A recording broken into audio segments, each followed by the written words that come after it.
For Mr. Ty Swanson. Mike, check check. your tie. No, All right. Ty, check your mic. Checking one. All right, you're good, you sound good. All right, so to introduce you to the audience here, we're up here. I want to try and maybe possibly get some feedback. Just saw the gentleman right catty corner here from Rix-Mix Studios and folks who were listening earlier. I thought you were somebody else, but you're walking around downtown Ruston and have a cup of coffee in hand on this Friday morning. So you waved, I waved, and you walked up the street, you walked back down the street, and then you stopped right across over there at Rix-Mix at Bank Court South, and you had the look of consternation on your face. What caused you to pause over there, first of all? Do you remember? It was only about 35 minutes ago. Oh gosh, I was just looking to see, kind of get my bearings around here. I'm just kind of walking around, and I was looking to see if it was worth going any further or turn around and come back. But you stopped and you looked over here only because I'm thinking you heard a voice coming out of the nether regions speaking to you. Am Curiosity, I right? curiosity, definitely. And so, in other words, I had speakers outside Rix-Mix, and you were looking over here. Or did you not hear me talk to you? No, I didn't. Oh, okay. I didn't hear anything. The traffic was a little bit too loud, Gotcha, so probably gotcha. had to crank it up a bit outside. All right. So anyway, here he is. He comes walking in. And so tell folks what are you doing in Ruston and why you're walking around on a fabulous Friday morning. Well, for one, it's a beautiful day. Absolutely beautiful, and so you got to get outside. But I'm working up here. Been working up here, contract pilot with Pafford Ambulance, and so we operate out of the Ruston Airport over here. And this is my second of my 7-day hitches that I work up here. Normally, I live in Slidell, and I travel the 4.5, almost 5 hours coming up here. To work for 7 days at a time and work EMS. I've been doing it now for about 6 months here with the company I'm working for. Before that, I was working down in the Gulf of Mexico, enjoying that life. We're going to get there. This is kind of fascinating. In the studio, Ty Swanson, Pafford EMS. Now, lives in Slidell. He's 7-Up and 7-Off, or 7-Up. Isn't that a soft drink? Yeah. Oh, okay. Delicious okay. soft drink. But the Uncola. It is the Uncola, and we could talk about that as well. But when you report to work by coming to Ruston at Pafford EMS from Slidell, do you drive or fly? Oh, I drive. So we don't have our own whirly-bird, do we? No. I'd probably be doing something different if I could afford one of those. Ty Swanson, all right, talk about going back to, you're from Slidell originally? No. I was born in Illinois. I guess I'm one of those damn Yankees, as they say, come down and stay. Is that right? Yeah. So I'm one too, but I don't refer to that. What year did you come below the Mason-Dixon line? 1979. So you beat me. I came in 81. Go ahead. Yeah. So I grew up in Slidell. I got you. Moved down when I was in 7th grade, and I've had some very unique, interesting experiences. And probably one of my earliest, first welcome to Louisiana experience is my gumbo experience. Got time for that? Yeah, we got time. You go ahead, because I want to try and see if we can't get some audience interaction. So your well, first of all, I'm going to correct you, I think, and I'll be open to correction anytime. And what do I mean by that? Make sure I don't kick the camera. There you go. You didn't come down of your own volition. No. My dad worked for Martin, and I was a space shuttle. Uncle and all that Martin? Kind of stuff. My favorite Martin, Martian? My favorite Martin. Yeah, Lockheed Martin. Back then it was You Martin Marietta. And what's with Martin and space stuff? We won't go there unless we have some stronger coffee. But go ahead. So anyway, you didn't come on your own volition, so you're good. Correct. You're good. Yeah, I was a kid. I was just in tow. So yeah, and came down. All right, here. gumbo. Talk Yeah, about gumbo. it. So anyway, started at Slidell Junior High School, and probably my first day there, and as any kid, that especially in junior high school, going through the cafeteria experience is always the big, I guess, touchstone of a young child's life, Mm-hmm. and so as we're going through, everybody seems to be all excited, and I say, what's for lunch? And they go, gumbo, and I'm like, I'd never heard of gumbo. Right. I heard of Gumby. I know what Gumby was. Yeah, and pokey, Gumby and pokey. Exactly. I thought they were you. just messing with the new kids. So I was like, yeah, whatever. So anyway, we ended up going through the line, and everybody's all excited, and the lady behind the counter takes this ice cream scooper and a melamine bowl and scoops up some stuff that I had no idea what it was, stuck it in this melamine bowl, and then put this greenish brownish fluid on top of it. Right. I look at my lunch tray, and all I recognize from anything I've had before is the milk and the saltine crackers. There was some kind of cake that was weird, and this bowl of whatever substance, gumbo at the time, I didn't know what it was. Right. And all the kids were excited about it, and so I sat down thinking that all I'm going to have for lunch is going to be the crackers and milk, because I don't know what any of this stuff is. Had this stuff floating around in it, some kind of little green thing, looks like it's a part of a cap gun. They got this little other thing that looks like a finger. I was like, what the heck is that? And these kids are slurping it up like it's their last meal. And so as I point to it and I say, the finger, that thing's gross, it was a shrimp. I'd never seen a shrimp that hadn't been breaded, right? This was from up north, you know? Sure enough. So I go and I take the trepidation, just a little sip to it. It's like my eyes were open. The scales had fallen off, and it was. It's kind of ironic. The scales fell off when you started eating the scales. Got it. Go ahead. And it was amazing. It absolutely blew my mind, and I was in it. As soon as I got home after slurping down my first ever bowl of gumbo, I told my mom, I said, Mom, you need to make this stuff called gumbo. This stuff is great. She goes, what's gumbo? So anyway, that was my introduction to Louisiana culture. By the way, he's called Tyson the Chicken Man Swanson because of Tyson Farms. That's where. So you got labeled that down here in South, or was that up in Illinois? That was actually that was a moniker that kind of stuck with me when I was flying the Army. That's probably the answer to my next question. So how does somebody get involved or interested in flying helicopters, whirlybirds? Well, it's like any kind of education, right? The first thing you got to do is figure out who's going to pay for it, right? Because it's expensive. Whatever it is, it's going to be expensive. Look right out there. So, you talk about psycho-synchronicity. It's a Pafford. Pafford right here going by. So there he is, Pafford, right outside Mike Smith's studio. As we have some free advertising there. Sure enough. I'm all about helping out the local scene for sure. We'll touch on that in a second. All right, so paying for the education, you say, of what? Continue. University education, or? Well, I wanted to be a helicopter pilot. Actually, I wanted to be a pilot of any kind. And so I knew that doing it civilian-wise, that's always expensive. And Ruston, they have a civilian flight training over here that is par excellence, from what I understand. Not a lot of guys have gone through it.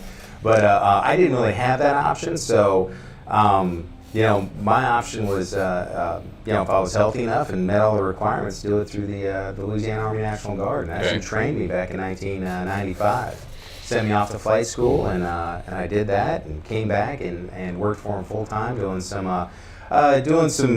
part, what do they call it? Title 10 U.S. Code, Governor's War on Drugs, right? So built up some time that way. We can discuss that. Right there. That's a whole other political discussion. That's going to be episode 2. But what I was going to say, if anybody even knew what you were just talking about, Title 10 Code 302.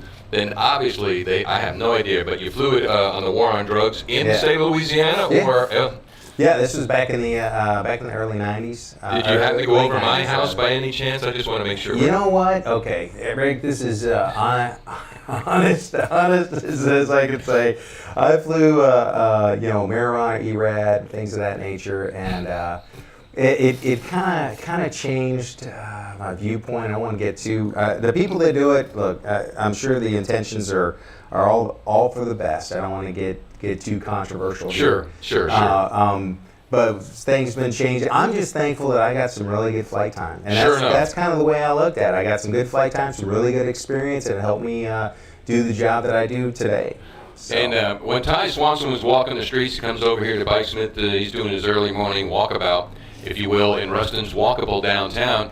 And this is the week, because Wednesday night was the final Wednesday for Dog Days of Summer, which is the orientation, and it's an awesome one for Louisiana Tech, where they split it up to 4 different Wednesday nights. The students, incoming freshmen, come to town to get oriented not only to the campuses and all that happens there on Louisiana Tech's campus, but downtown. So that's what I said to Ty. I said, you in town for the Dog Days? And the answer is yes and no, because this is your second time, your second tour, as you said, to Ruston. But your youngest son is coming to Tech. Yeah, my youngest son, he's coming to Tech. He's going to be studying engineering. And so hopefully I'll get a chance to see him. I know I'll see him once he gets hungry. He'll definitely call me and say, Dad, I'm hungry. Let's go to dinner or something like that. So, when's the next time you're flying out? Well, actually, I just finished up my 7-day hitch. Okay. And so I'm on my off time right now. So I actually am gonna go up to Monticello and work a few days up there before I go home. Monticello, Arkansas. Yeah, not Jefferson, Thomas No, Jefferson. no. Just no, but what's up there? Drive. Well, another Pafford ambulance. Is that right? Okay. Yeah, we have 3 helicopter sites. We have the one here in Ruston. Right. We have one up in Monticello, and we have one over in Clarksdale, Mississippi. Oh, and we also have one in Jackson. It's a fixed wing asset that we have. So is the home base for Pafford here out of Ruston? I don't know exactly where the home base is. I think it is, but I'm not sure. I want to find out more, and I want to help them as well.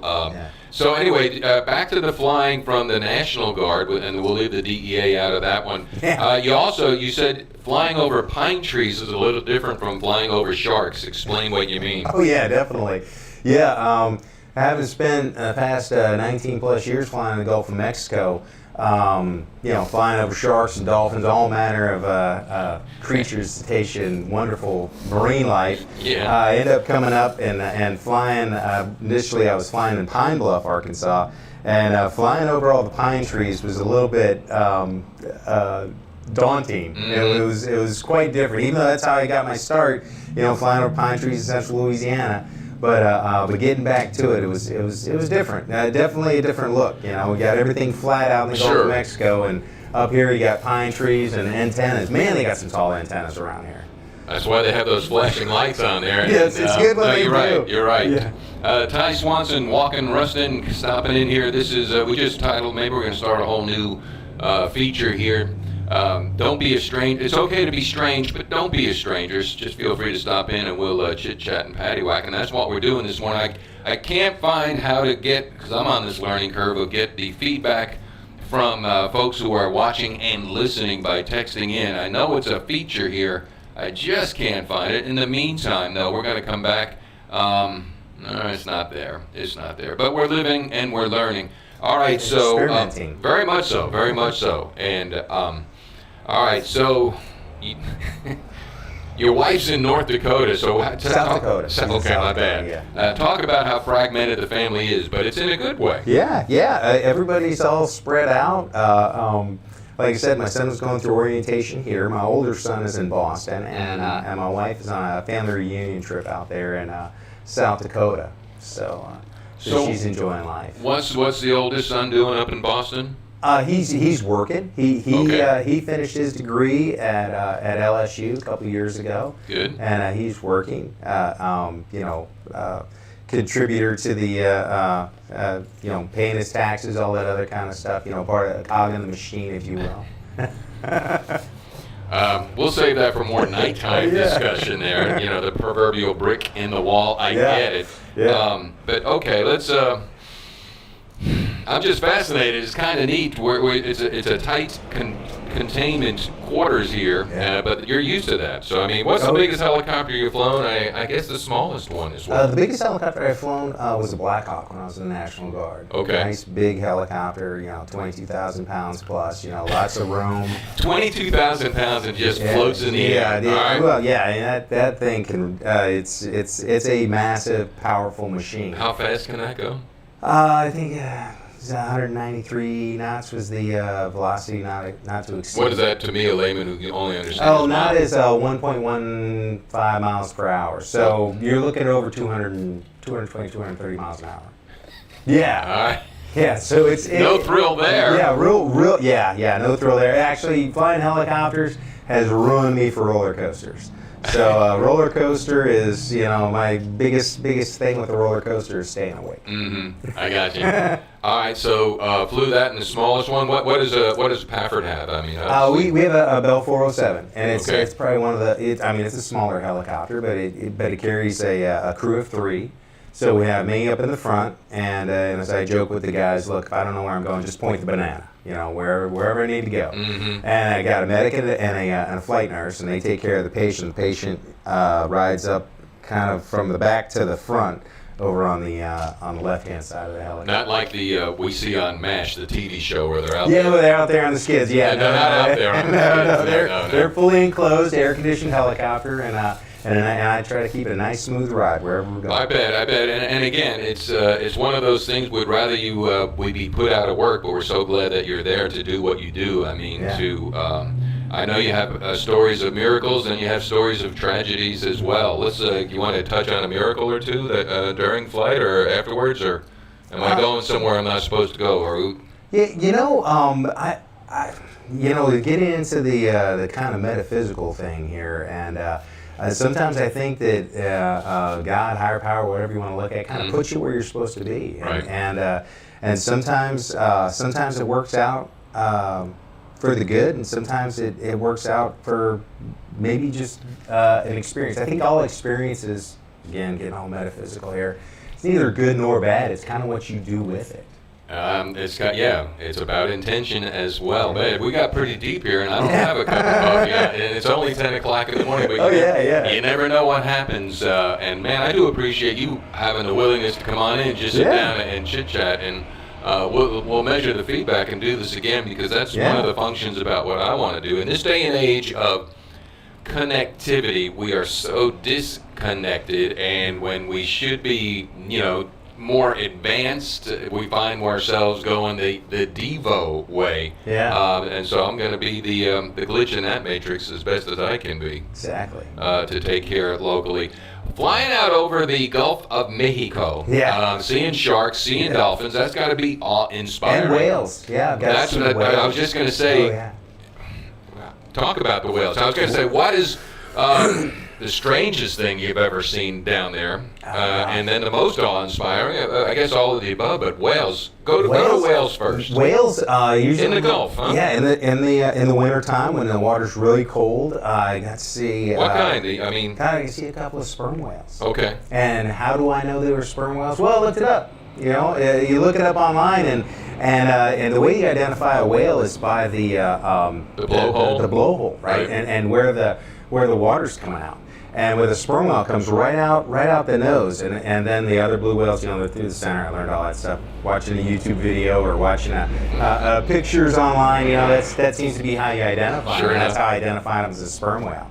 And seen those, sharks. Big ones, little ones, fat ones, skinny ones. Right. And it's amazing. Some hammerhead sharks. And offshore, when they're done with dinner, right, where do the leftovers go? Sure. Over the side. So a feeding frenzy. And there's a feeding frenzy. Wow. Yeah. One of the coolest things I ever saw was after a hurricane, the generators were shut down offshore, so they had all this spoiled food. So they had to, get rid of it, so they dumped it all over the side. And, cut out of the plastic and all this stuff. And anyway, so you dump out all this stuff over the side, and just the swirling maelstrom of sharks, this feeding frenzy, and you've read or heard sharks talking about, or sailors talking about a feeding frenzy of sharks and things of that nature, and it is really, really interesting. It's amazing to see, and very glad that you're up above it. I bet, yeah. And speaking of which, metaphysical, do they create a vortex? We won't go there. Water spouts, you ever see them? Oh yeah. They got a lot of water spouts. Yeah, flowing between them. You get some really bad weather conditions. When I first started working out there in the late '90s, weather reporting wasn't what it was today. Right. So I'm sorry. It was the early 2000s when I started working out there, and the weather reporting wasn't what it is today. Katrina changed a lot of things with weather reporting and how you deal with weather and just a lot of things. And so back in the good old days, bad old days, you'd kind of go out there and what we called stick your nose in it, see what the weather was like. Mm-hmm. And a good friend of mine, his name is Gordy. He's gone on to have his reward. Mm-hmm. God bless him. And anyway, he's telling me, he said, Ty, I fly by 3 simple rules. Never fly higher than you want to fall. There's no such thing as too much gas unless you're on fire. And if the weather don't look right or feel right, wait an hour. It'll either get better or worse. And so, so those are kind of the rules that kept me safe. And yeah, we just kind of went out there and did our thing. And so we'd see water spouts. We'd see the whole manifestation of a thunderstorm system. You know, just almost like you see the time-lapse photography where you see the clouds start to build up, and then the big towering cumulus, and then the anvil, and then the mature, and boom, all the rain and lightning, and just boom, just go on about its way. You just keep on flying, just go around it. I'm fascinated. Boy, we've been talking for 20 minutes, and I know I can talk for 20 more, and why not? But at the same time, we're going to measure the feedback. This is neat. Ty Swanson, helicopter EMS pilot for Pafford Emergency Medical Services, just walking the streets, enjoying Ruston. And because the son is part of the Dog Days of Summer, going to be a freshman here next year. What made you choose Ruston? I mean, I know you didn't want to go over the water anymore, maybe, or Pafford. I mean, take us through that process. I'd heard good things about the company. Metro Aviation is out of Shreveport. That's what I work for. And heard good things about the company, so I've been wanting to get on with them for a couple of years now, and just kind of change it up anyway. And so I got on with them, and they had the opportunities closer to home, but not immediately available. Got it. And so when an opportunity rose here in Ruston, my son had already decided to come up here to Ruston. So oh, really? Yeah. So I told my I told my boss, I said, hey, if at all possible, I'd like to get to Ruston and work out of there. And so I just did a transfer from Monticello, Arkansas, down here to Ruston. So it worked out pretty good. So I'll be here for a while as long as my son's going to school up here. Mama seems to like the idea of me working. If I'm going to work a 7 and 7 anyway, might as well be up here close to him, and kind of check up on him, if you will, but not really. No, but kid. Another one of those quote coincidences. Yeah. Wink, wink, synchro-mysticism. I one more question, and I mean. And it is none of my business, but I know you'll tell me. What's your wife doing in South Dakota? That's intriguing. Nobody wakes up and said, honey, I'm going to go to South Dakota today. Oh, okay. And it could be none of my business. Those people who have not been to South Dakota are missing out, especially in the summertime. Now, wintertime, I've never been out there in the wintertime. There's a reason for that. I don't do cold. I don't do cold either. No. And the South Dakota is just an absolute beautiful state, beautiful part of the country. Anybody who's been up to the Black Hills and seen Mount Rushmore and Crazy Horse and all of that, it's just absolutely awe-inspiring. It's breathtaking. So, but my wife was born up there. So she and her whole family is born up there. We actually met in high school. In Slidell? In Slidell, Louisiana. One day in high school, I joke about it. We met one day. Freshman, sophomore, or senior? Senior year. Oh. Senior year. It almost didn't happen. Go ahead. Almost this sounds like Back to the Future. Yeah. We met for one day, and then we didn't see each other for like 5 years. Got set up on a blind date. And, wow. And we've been married now for 29 plus. We make 30 this year. Good for you. Yeah. Awesome. Man, this is I appreciate your willingness there. Of course, this is anything I should ask that I haven't asked yet before we. One of the things we're going to save some stuff for part 2. We'll save, definitely part 2. So before we leave part 1, you want to name names and tell them that you love them because they're going to come back and watch this later. It's on YouTube, ATL Ruston YouTube. Oh yeah, wonderful. Oh yeah, my wife will be absolutely horrified. Yeah. Do we want to embarrass anybody? No. We won't do that. No. We can save that for part 2. That'd be fun. That'll be part 12 of the second season. But Ty, man, thank you so much for doing this and. Don't be a stranger. You're the one that broke this mold, so I look forward to whatever's going to happen. Life's an experiment, and we're all going through. It's all about the journey, right? I'm with you. I'm with you. Yeah. We're going to get deeper sometime in the not too distant future. So awesome, Mr. Ty Swanson here on Rix-Mix Community Radio, 24/7 online, godlyworks.com. 24/7 online, godlyworks.com. I want to thank the sponsors, Century Next Bank, for all that you do. What's next for you, your bank, your community, and your family? CNext.bank. Also courtesy Chrysler, Dodge, Jeep, where today and tomorrow, matter of fact, I was there yesterday, It is make this the summer event at Courtesy, having a great month. And well, let me throw this out there as well. Folks that drive by the lots, they say, man, inventory's real lean. Are you going out of business? No, the business is literally, this is where the illusion of like, man, you're going out of business. Our business is great.